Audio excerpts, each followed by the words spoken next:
Alright guys, BLM here, back with a new video, and in this video, I'll be reviewing the spin-off slash sequel to one of my all-time favorite games. So here we're going to be talking about Persona 5 Strikers, which is a game that I do kind of have a tough time wrapping my head around. I mean, this is a sequel to Persona 5 from a narrative perspective, but does so on a much smaller scale to me. That makes it feel like this game's more about revisiting these characters that I love from the original game than it is about getting any real enjoyment from the game's main plot. And from a gameplay perspective, it acts more so as a spin-off, as it is a spin-off, feeling more like a dumbed-down version of the original game in most aspects outside of the combat, which was seamlessly transformed from a turn-based combat system to a real-time hack-and-slash game. But essentially what I'm getting at is that I do feel like Strikers as a whole does try to retain the magic that made Persona 5 as great of an experience as it was, but for me it does fail to capture the impressive scale that the original game had, though in many ways that is done purposely. I mean, this game was never intended to be a game that was on the same scale as Persona 5, but whenever I play this game I just think back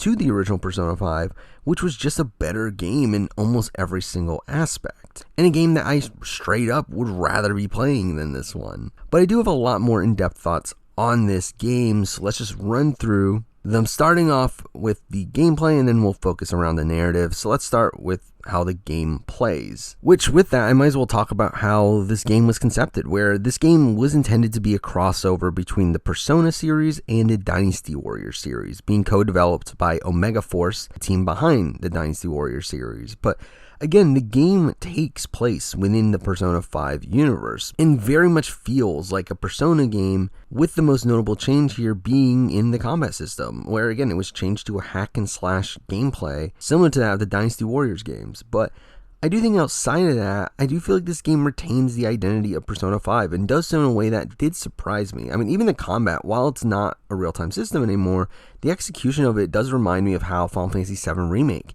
handled the evolution of its combat, where yes, the core combat system is similar to that of a hack and slash game, but the game still allows you to pause the action to use special attacks that do function pretty similarly to the turn-based combat system. The combat is just straight up fun here. I mean, it's really fast-paced and is still able to keep the identity of the original games with the return of all-out attacks, follow-up attacks, showtimes, baton passes. I mean, you can still use 4 characters at a time. You can still actually play as any of the 4 characters within your party. Like, this does keep the identity of Persona 5, though I will say that it was bizarre to me to just be running around the jails as your other party members. Obviously in the original game you can only play as Joker when you were walking around the palaces. Here you could be walking around as any of the characters, like in Makoto, An, Ryuji. It was just weird to be playing these characters that you never had full control over during the original game. Though, I mean, to be fair, I did spend most of my time playing as Joker anyway. I mean, Joker still has the ability to control multiple personas through this game, and you do get new ones through random drops. And I feel like there were times where I would just accidentally get a new persona. And overall, I did feel like the system felt a lot less satisfying than the negotiations from the original game. Though I obviously get that negotiations in this otherwise really fast-paced combat system would feel really jarring and out of place, I still did not like this change in how you get personas. The Velvet Room does return here, but functions in a way that didn't seem nearly as satisfying for me to use. I mean, yes, you could still fuse personas, but I felt like there were a lot less options in this game of personas to make, and many times when I would just enter the Velvet Room, I would find out that I just had nothing to do when in there, as I didn't have any of the materials that I needed. The Confidant system doesn't return here, which was a massive letdown to me, but is replaced with the Bond system, which is essentially the same thing, except that it relates to your relationship with the entire Phantom Thieves group as a whole instead of the individual members within it. And when you do increase your bond level, you do get points that you can use to do these really generic RPG upgrades like stat increases, health rejuvenation, increase in drop rates, stuff like that. And this was a fine system, again a massive step down from the brilliance of the Confidant system, with that system obviously being so masterful connecting all the different systems within the game, where here again just feels like a dumbed down version of that. But now with the Confidant system also being gone, you do lose out on spending a lot of individual time with a lot of the Phantom Thieves here as well, though you do still get some great character moments here and there, but just not as extensively as you would in the original game. And through that, your typical day within the game also plays out radically different from the original game as well, where One of the most notable elements of the original Persona 5 was the calendar system and how you had to manage your time well, but all of that is completely erased here with the transition between days being scripted within the story, and you can go in and out with the metaverse without any real consequence, which felt like a really underwhelming omission from this game. Most of the real world sections of this game pertain to running around one of the numerous cities in the game that the Phantom Thieves would visit over the course of the story, each filled with shops and allowing you to have conversations. But again, for me, it just didn't interest me and didn't feel as expansive as just the one city that was there during Persona 5. And again, without the confidant system, without staying in the same location, like buying armor and weapons isn't done through the confidants that you had, but instead through Sophia's shop, which is just a random store that you can open up from the hideout. And again, it just felt like a dumbed down version of how the original game would function. Strange addition to this game, though, was the inclusion of Joker's Kitchen, where you can buy ingredients in the city to cook food that you can use as items in dungeons, which typically end up being stronger items than the ones that you could just buy in the game, and felt like an expansion to Joker's cooking abilities from the original game that was just relegated to cooking things at LeBlanc during the night, but at the end of the day, felt like an unnecessary addition that doesn't really change my opinion on anything within the game. And the final gameplay-based thing to talk about here is the Metaverse, which in this game is split into jails instead of prisons, though, I mean, the difference between the two isn't that radical. I mean, jails are still dungeon sections that involve fighting enemies and solving puzzles. And something I felt like the original Persona 5 did really great was masking the fact that you were in a dungeon. And it didn't feel like this typically confined space that you were in, and through that, for me, I just had an overall more positive experience when playing palaces than I would with your typical dungeon in any other given game. But I do feel like Persona 5 Strikers here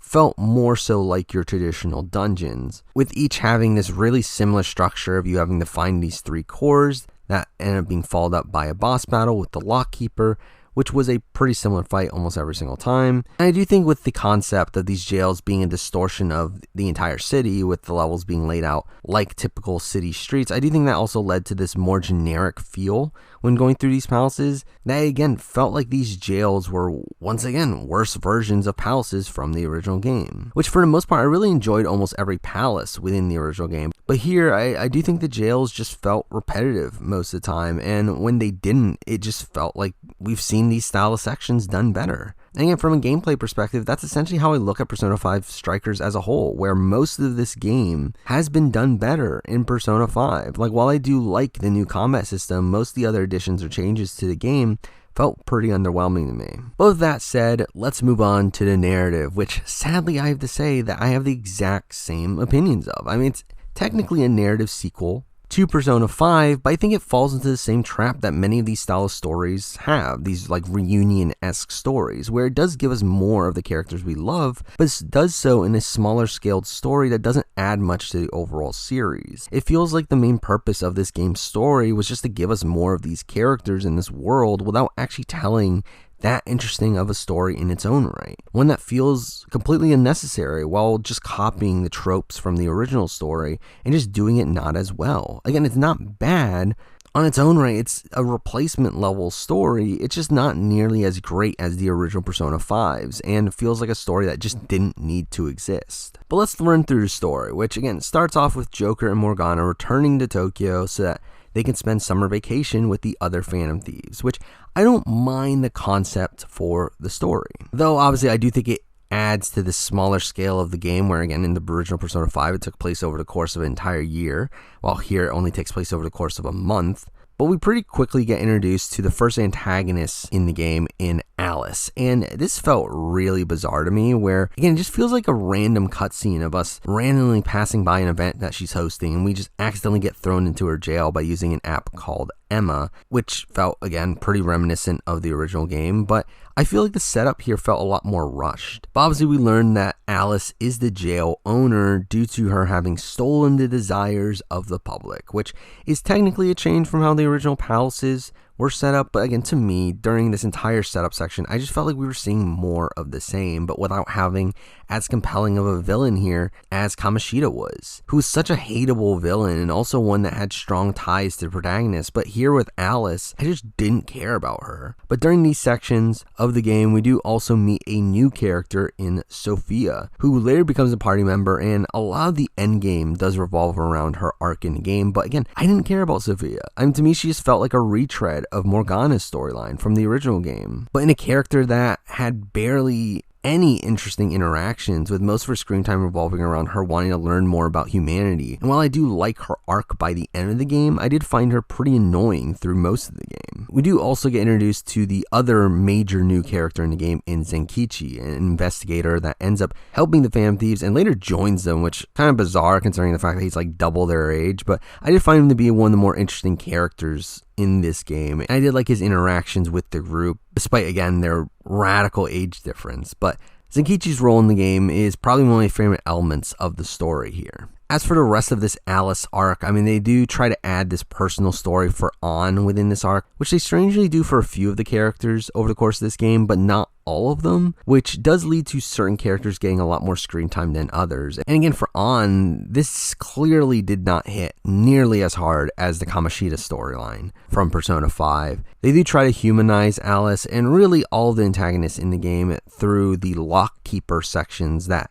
give us the backstory behind the antagonist, and we get the backstory of her being bullied, which obviously very unique backstory there. Again, for me, Alice did not click with me as a villain, but we obviously end up defeating her and release all of the desires. Again, pretty generic stuff there. And for me, this arc, again, just didn't interest me from a narrative perspective. I was still enjoying the game because I love Persona 5. I love these characters, but the new additions to the story at this point just did not interest me at all. After this first initial jail, we do have the Phantom Thieves teaming up with Zenkichi, where we begin the road trip around Japan to take down jails around the country, with our next destination being Sendai. And during this section, we do meet Ichinose, who felt like a pretty pointless character at this point in the story, though considering she was the creator of Emma, I felt like she was obviously going to play a pretty major role in the end game of the game. But the main story of this arc does revolve around taking down Natsume, a writer who writes terrible vampire stories. And again, this felt very reminiscent of the Madarame arc, especially considering Yusuke getting a lot of the focus in this arc. But I do think Yusuke actually gets some pretty good character moments here, particularly with his interactions with Natsume. So that kind of made up for the genericness of the plot here. And I did also like the jail as well here, with it being themed after this gothic vampire aesthetic that did come off as a parody at points due to it supposedly being inspired by, again, an actively bad book. So while this arc does end up feeling pretty episodic and not affecting the grand narrative too much, I did actually enjoy this portion of the game. After this, we arrive in Sapporo, where the narrative does get a bit more serious, with us having to take down Monako, an old friend of Haru and the mayor of Sapporo. Again, going from taking down a pop star to a novelist to the mayor of a city feels like a radical departure, but I did like how this arc did revolve around Haru, who is a character I felt like got the raw end of the deal back in the original game, where her arc in that game ends up being shared with this Morgana storyline, and she just ends up being the least developed character through the main story of that game. So I was happy to see her get some focus here, though this is kind of the end of these focused arcs around a member of the original Phantom Thieves, which felt kind of bizarre to me that they only chose to focus on these three and not Ryuji or Makoto, who noticeably get less important content throughout this game. And for the Sapporo jail, I did find it kind of annoying to play, where I felt like most of these jails were pretty straightforward, but there were points in this one where I felt like I didn't know exactly where I was going, and the aesthetic of this being like this winter wonderland was probably one of the least interesting themes to me out of the jails in this game, and arc as a whole does end up playing out pretty much as expected. But after this, we do move to a short section in Kyoto, which doesn't last for too long, as it's really just cutscenes where we learn more about Zenkichi, where we find out that he has a daughter named Akane, who is bizarrely this massive super fan of the Phantom Thieves, hosting a podcast about them and everything, and having all this paraphernalia, and this was super meta. But through this, we do also learn about the death of Zenkichi's wife and learn that Akane is upset at Zenkichi for not seemingly caring about finding her killer. And I felt like this was a great setup for Zenkichi's arc moving forward, even though at the end of the day, it isn't the most original arc they could have created. But after this, we do leave Kyoto for Okinawa, where we get a beach scene, because again, we have to mirror the original game. But we also do learn about a jail without a monarch, and this does lead to a pretty short jail resembling a lab where we do get more content for Sophia, but again, I really didn't care about her arc at this point in the story. And this arc does end with a fight against the Lockkeeper, which felt really anticlimactic here, as again, you fight the Lockkeeper many times in this game. But it is also during this arc that we learn more about Konoe, this like Tony Stark looking guy that is working for a politician named Owada in order to change the hearts of his political enemies so that Owada can become the next prime minister. What a unique storyline here. Obviously, again, mirroring the relationship between Akechi and Shido. But after this, we do get another pretty short arc revolving around our return to Kyoto, where Konoe and Owada end up attempting to arrest the Phantom Thieves, to which Zenkichi ends up stopping this, only for he himself to be arrested. And when Akane gets involved in all this, where Konoe uses Emma to create a jail for her, we obviously get an arc here that does focus a lot around Zenkichi, and I really love this arc. I mean, we get the resolution to the Zenkichi-Akane relationship issues that were set up earlier. We have Zenkichi being a focal character here after he gets out of jail, while the Phantom Thieves outside of Futaba get captured in the jail, leading to Zenkichi and Futaba having to save them. And while I didn't love the Zenkichi stealth section, I did feel like Zenkichi got some really great content here, especially with his awakening scene and him getting his persona and also his interactions with Akane. Now, the rest of the palace is pretty short though. I mean, it mostly comprises of this like portal-based puzzle where you have to find these shrines, but you have to figure out where each portal goes, which again, pretty basic puzzle section. But I did find it fun, and the confrontation with Akane is pretty great with us having to fight this copy of Joker. And again, a pretty fun fight, but again, the arc does come off as relatively short. But it does lead up to the start of the endgame, where we go to Osaka to confront Konoe, which felt pretty reminiscent of the Shido Palace, with the game making you think that this is the final confrontation. But obviously, with this being Persona, it should be pretty clear that there is more to come. But I did really love this palace. It really did feel like the entire game was leading up to this. Now, Konoe does get this really dramatic backstory of his father having killed his mother, and then him having tried to kill his own father, and through this, he looks at himself as the only hero that can save the world, and that he's trying to actually make the world a better place through his actions here, with him actually planning on changing Owada's heart as well. Again, a pretty solid backstory. I do think it makes him a sympathetic villain, and it does lead up to a really fantastic boss battle as well, where he comes off as so resolute in his ideals, kind of similar to Maruki from Persona 5 Royal.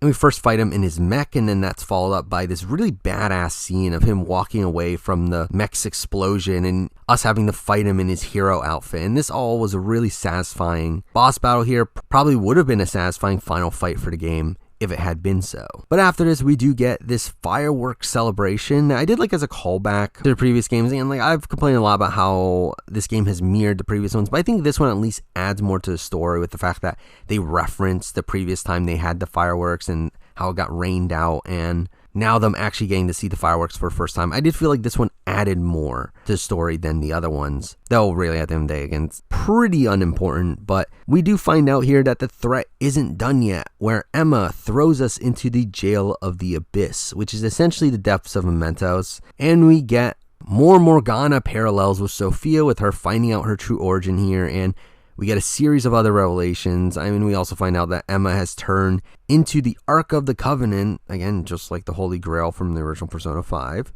We then get the reveal that Ichinose was in on it the entire time and is actually the mastermind of all these events. Again, shocking, right?